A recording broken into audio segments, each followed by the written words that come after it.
Hi,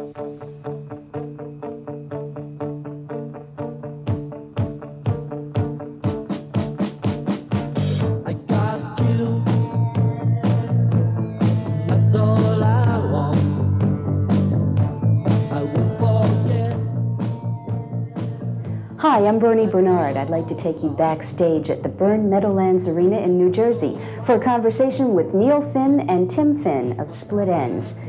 We'll meet backstage right after this message.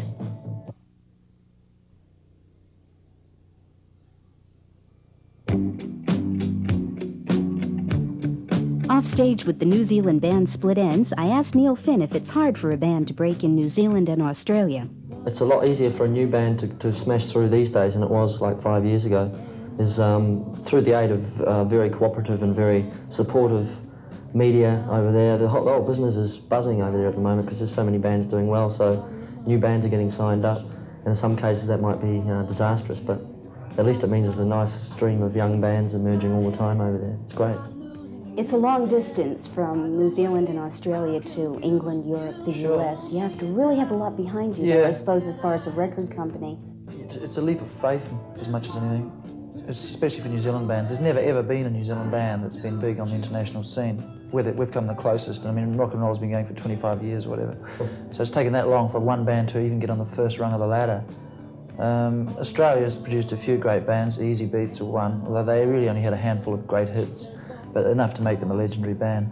And there's several others, like recently Air Supply and Olivia Newton-John and people like that who represent the more bland tip of rock and roll, and good luck to them, but there's a lot more underneath simmering and waiting to get out. And I think a lot of the bands where we come from are very hungry, and that makes for good music, because it's like we want peer recognition, you know. The bands that influenced us are mainly English and American bands, I guess, or us, it's probably English bands more. So we want them to sort of sit back and take notice of us, or you to sit back and take notice of us. Can we talk about your new album for a few minutes? People are saying that it's the most successful one so far as musically. They think it's the most accessible, and as far as radio play, and people seem to be really picking up on Split Enz more than they ever did before. I mean, on the last one, I guess, I Got You was a very big hit for you, but on this one, it seems people are picking up more songs than just one or two, like they did on the last. Yeah, that's what we were hoping. I mean, we still need that one killer track to take us all the distance, but we are building a really good base. I think we've got a lot of credibility in America.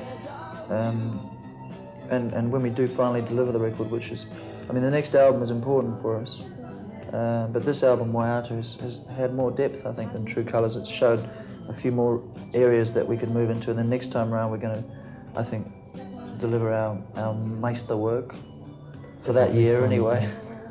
Tell me about the title of the album. Waiata is a Maori word. The Maori people are the indigenous people to New Zealand, and it means to sing or singing.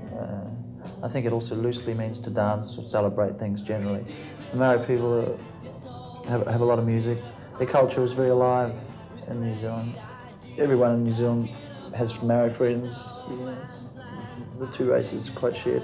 That's the interesting thing about New Zealand is the mixture of Anglo-Saxon and Polynesian. It creates quite a lot of tension in strange sort of ways.